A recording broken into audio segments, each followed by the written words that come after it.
ഒരോളം സൃഷ്ടിക്കാൻ തന്നെയാണ് ഈ സദാശിവം വന്നിരിക്കുന്നത്. എനിക്കൊരു സന്തോഷം ഉണ്ടെന്നറിയോ? എനിക്ക് സന്തോഷം എന്താന്ന് പറഞ്ഞാൽ ഇവർക്ക് കേരളത്തിലെ വേറെ ഒരു കേസും കിട്ടാഞ്ഞിട്ടാണല്ലോ ഇത് പൊക്കിയിട്ട് വന്നത്. കണ്ണീര് തുടച്ചിട്ട് ആൻഡ് ഓഗസ്റ്റിൻ കേരള ഏതോ ഒരു മിനിറ്റ് സാറേ, ആൻഡ് ഓഗസ്റ്റിൻ കേരളത്തിൽ ഏതോ വലിയ കേസാണ്, മുട്ടിൽമരമുറിയാണ്, അതാണ് ഇതാണ് കോപ്പാണെന്ന് പറഞ്ഞിട്ട് ഇപ്പൊ പൂട്ടി കേരളത്തിന് സർക്കാർ അധികാരത്തിൽ വന്നെന്നറിയോ? റിപ്പോർട്ടർ ടി വി കോൺഗ്രസ് അധികാരത്തിൽ വന്നാൽ പൂട്ടിക്കുമെന്ന് പറഞ്ഞിട്ടാണ് അധികാരത്തിലേക്ക് വരുന്നത്. അതിനൊന്നും ഇല്ലേ? എന്നെ സംബന്ധിച്ചിടത്തോളം ഞാൻ സർക്കാർ എന്ന് പറയുന്നത് പിണറായി വിജയൻ സർക്കാരിന് വേണ്ടിയിട്ടല്ലല്ലോ ഞാൻ പണിയെടുക്കുന്നത്.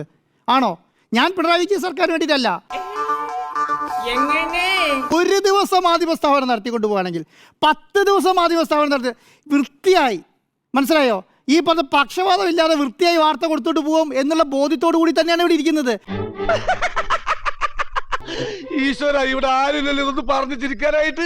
അല്ലാതെ ആർക്കെങ്കിലും വേണ്ടി ഓശാന പാടാൻ വേണ്ടിയിട്ട് ഇവിടെ ഇരിക്കുകയാണെന്ന് ആർക്കെങ്കിലും തെറ്റിദ്ധരിച്ചാൽ അതാണ് ഏറ്റവും വലിയ പ്രശ്നം.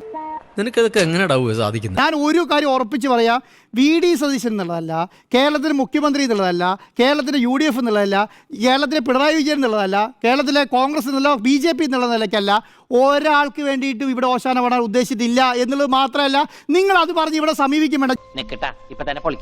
ഈ ഭരണമാറ്റം ഉറപ്പിച്ചോ എന്ന് ചോദിച്ചാൽ ഭരണമാറ്റം തുടർഭരണം ഉണ്ടാവുമെന്ന് പറയാൻ ആഗ്രഹിക്കുകയാണ്.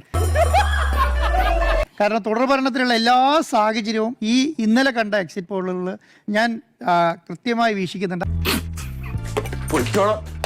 ഇലക്ഷന് തലേ ദിവസം തുടർഭരണം കേരളത്തിൽ ഉണ്ടാകും എന്ന് പ്രവചിച്ച ഒരു സമയമായിരുന്നു.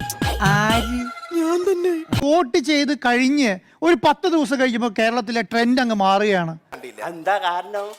അങ്ങനെ കാരണം വരാനുള്ള കാരണം കേരളത്തിൽ കോൺഗ്രസ് അല്ലെങ്കിൽ UDF മുഖ്യമന്ത്രി ചർച്ചയായി മുന്നോട്ട് പോയി. അതോടുകൂടി കേരളത്തിന്റെ ചരിത്രം മാറുകയാണ്. ഇത് എലക്ഷൻ ചെയ്ത് വോട്ട് ചെയ്ത് 2 ദിവസം ഇല്ലാത്ത ചരിത്രം പിറ്റേ ദിവസം തുടങ്ങി അങ്ങോട്ട് വരികയാണ്. ചിത്രം 2 ദിവസം കഴിഞ്ഞിട്ട് അങ്ങോട്ട് വരികയാണ്. എന്താണ് വരുന്നത്? UDF അധികാരത്തിൽ വരാൻ പോകുന്നു. എനിക്ക് അംഗീകരിച്ചു കൊടുക്കാൻ പറ്റുമോ?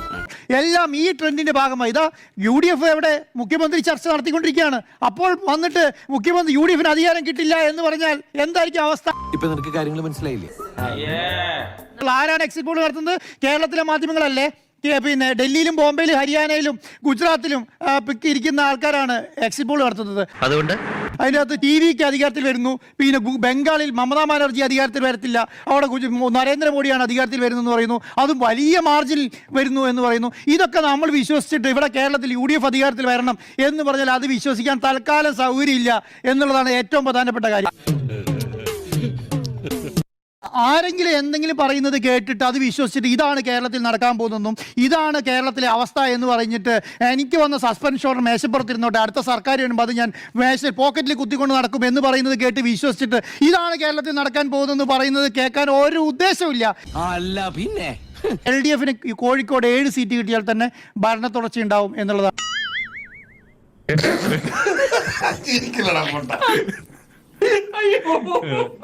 100 സീറ്റ് കോൺഗ്രസ്സുകാർ തന്നെ വെറുതെ നമ്മൾ മറ്റേ മലയാളത്തിൽ പറഞ്ഞ തള്ളിയിട്ട് കാര്യമില്ലല്ലോ. ഇലക്ഷൻ കഴിഞ്ഞില്ലേ, ഇനി എങ്ങനെ യാഥാർത്ഥ്യം പറഞ്ഞൂടെ? ഇലക്ഷൻ കഴിഞ്ഞല്ലോ, ഇലക്ഷൻ കഴിഞ്ഞു, ഈ റിസൾട്ട് വരാൻ പോവാണ്. മെയ് 4-ാം തീയതി വരും. ഈ തള്ളി ഇനിയെങ്കിലും നിർത്തിയിട്ട് 100 കിട്ടില്ല.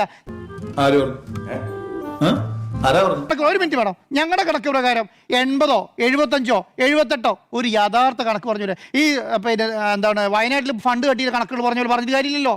പറഞ്ഞിട്ട് കാര്യമുണ്ടോ? കണക്ക് ക്ലാരിറ്റിയോടുകൂടി പറഞ്ഞുകൂടെ? ഒരു രാഷ്ട്രീയ പാർട്ടി ആയി കഴിഞ്ഞാൽ കേരളത്തിന്റെ നേതൃത്വം വഹിക്കുന്ന ആൾക്കാരുണ്ടല്ലോ. ഒരു രാഷ്ട്രീയ CPM-ന്റെ UDF-ന്റെ എന്നുള്ള അർത്ഥത്തിലല്ല, ഇടതുപക്ഷത്തിന്റെയും UDF-ന്റെ അർത്ഥത്തിലല്ല. ഒരു രാഷ്ട്രീയ പാർട്ടി എന്ന് പറഞ്ഞാൽ ഇലക്ഷൻ കഴിഞ്ഞാൽ കൂട്ടിക്കിഴിച്ച് കാര്യം പറയാൻ പറ്റണം. കാര്യം പറയാൻ പറ്റണം. അത് പറയില്ല. പഞ്ചായത്ത് ഇലക്ഷൻ പോലെയല്ല. പാർലമെന്റ് നിയമസഭാ ഇലക്ഷനും പാർലമെന്റ് ഇലക്ഷനും പറയാൻ കഴിയണം. കൂട്ടിക്കിഴിച്ച് പറയാൻ യാഥാർത്ഥ്യത്തോട് യോജിച്ച് നിൽക്കുന്ന രീതിയിൽ പറയാൻ നിൽക്കണ്ടേ? പറയാൻ പറ്റണ്ടേ? അല്ല, ആരും പറയുന്നില്ല. ഞാൻ പറയുന്നത് അറിയാം, അത് പറയുന്നില്ല എന്നുള്ള കാര്യത്തെ കുറിച്ച് ഞാൻ പറയുന്നത്. പിന്നെ ഞങ്ങൾ 100 സീറ്റിൽ അധികാരത്തിൽ വരും എന്നുവരെ പറയാം, മെയ് 4 വരെ പറയാം, അതിനൊരു തെറ്റുമില്ല. ഞങ്ങൾ 100 സീറ്റ് ഞങ്ങൾ പറഞ്ഞു മാറ്റി പറയാൻ കഴിയില്ലല്ലോ. പക്ഷെ എന്താ, നമ്മൾ ഇത് വെച്ചിട്ട് ഒരു കണക്കുണ്ടാക്കിയിട്ട് ഇതാണ് കേരളത്തിൽ നടക്കാൻ പോകുന്നത് എന്ന് പറഞ്ഞ് കേരളത്തിൽ പിരിവ് നടത്തിയിട്ട് കാര്യമില്ല. ഈ പറഞ്ഞ പോലെ ഞങ്ങൾ 100 സീറ്റിൽ അധികാരത്തിൽ ഈ 100 സീറ്റിൽ അധികാരത്തിൽ വരികയാണെങ്കിൽ ഞാൻ ഈ പറഞ്ഞ ജില്ലകളുണ്ടല്ലോ, ഈ പറഞ്ഞ 5 ജില്ലകൾ, ഈ 75 സീറ്റ് കൈവശം വെച്ചിരിക്കുന്ന 5 സീറ്റുകൾ, ഈ 5 സീറ്റുകളിൽ എന്തെന്ന് പറയണം? അപ്പോൾ വെറുതെ നമ്മളിങ്ങ് വന്നിട്ട് 100 സീറ്റ് കിട്ടാൻ പോവാണ്, 100 സീറ്റിൽ ഞങ്ങൾ അധികാരത്തിൽ വരാൻ പോകുന്നത്, ഞങ്ങൾ ഏത് മുഖ്യമന്ത്രിയാണെന്ന് ചർച്ച തുടങ്ങി എന്നൊന്നും പറഞ്ഞിട്ട് കാര്യമില്ല. എന്ന് ഞാൻ ഇനി ഒരു സത്യം പറയട്ടെ, ഇത് ഞാനല്ല. മോർഫിംഗ്, കമ്പ്യൂട്ടർ ഗ്രാഫിക്സ്, മൊത്തം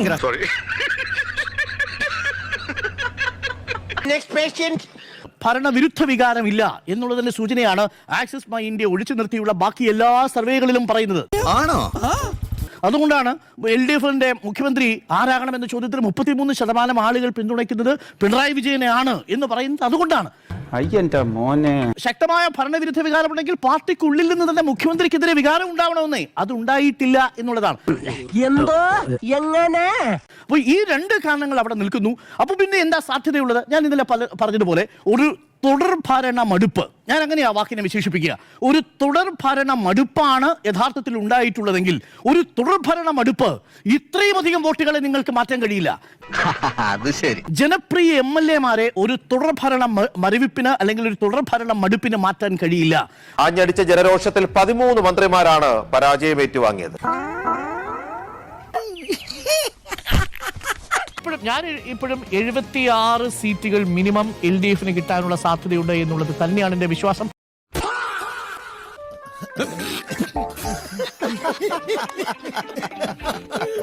പ്രതിപക്ഷ നേതാവ് ആരായിരിക്കും ചർച്ച ചെയ്തത്? ഹൈക്കമാൻഡല്ലേ തീരുമാനിക്കുന്നത്? അല്ല,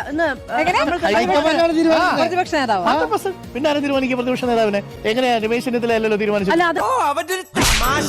രമേശ് ചെന്നിത്തല ഹൈക്കമാൻഡ് തീരുമാനിക്കുന്ന കോൺഗ്രസിന്റെ ആളുകളെ പ്രതിപക്ഷ നേതാവുകയുള്ളൂ.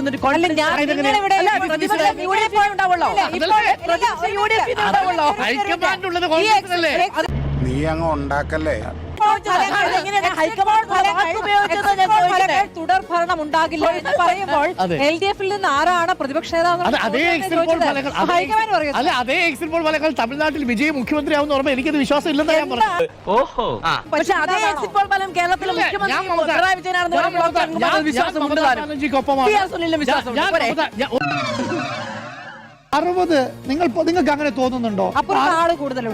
അങ്ങനെയല്ല, 60 സീറ്റ് LDFന് കൊടുത്തു. LDFന് കിട്ടുന്നുണ്ട് ഈ എക്സിറ്റ് പോളിൽ, അല്ലേ? എന്തോ കാര്യമായിട്ട് പറയണുണ്ട്. ഈ 60 സീറ്റ് നിങ്ങളുടെ LDFന്റെ കോട്ടകളല്ല എന്ന് പറയാൻ പറ്റുമോ? ഇയാളുടെ കോൺഫിഡൻസ് സമ്മതിക്കണം. അത് നിങ്ങൾക്ക് തോന്നുന്നുണ്ടോ? ഒന്നും പറയാൻ പറ്റില്ല, ഒന്നും പറയാനായിട്ടില്ല. അതിപ്പോ പറയും. ഞാൻ അതിൽ ശ്രദ്ധിച്ച ഒരു കാര്യം എന്താണെന്നറിയോ? എത്ര സീറ്റ് കണ്ണൂരിൽ പിടിക്കാൻ പറ്റി, അഴീക്കോട് പിടിക്കാൻ പറ്റിയോ? ഇവരെ കണക്കിൽ അതില്ല. മനസ്സിലായോ? കാസർഗോഡ്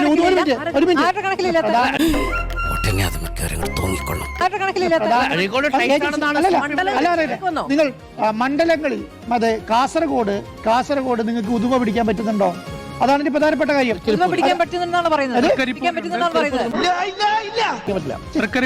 ഒരു ഉദുമയൊക്കെ പിടിക്കുമെന്ന് പറഞ്ഞു. അതാണ് അവിടെയാണ് പ്രശ്നം. മഞ്ചേശ്വരം ഓക്കെ അല്ല, കാസർഗോഡ് മഞ്ചേശ്വരം ഓക്കെ. നമുക്ക് ഒന്നുകിൽ TV പ്രസാദിനെ, VS രഞ്ജിത്തിനെ, ലേബി സജിത്തിനെ വിളിച്ചിട്ട് എക്സിറ്റ് പോൾ ചർച്ച ചെയ്യാം. അല്ലെങ്കിൽ നമുക്ക് ഈ രാഷ്ട്രീയ ഏജൻസികളുടെ കാര്യം ഒരു ദിവസം മാധ്യമ സ്ഥാപനം നടത്തിക്കൊണ്ട് പോവുകയാണെങ്കിൽ 10 ദിവസം മാധ്യമ സ്ഥാപനം നടത്തി വൃത്തിയായി, മനസ്സിലായോ? ഈ പറഞ്ഞ പക്ഷപാതം ഇല്ലാതെ വൃത്തിയായി വാർത്ത കൊടുത്തോട്ട് പോകും എന്നുള്ള ബോധ്യത്തോടു കൂടി തന്നെയാണ് ഇവിടെ ഇരിക്കുന്നത്.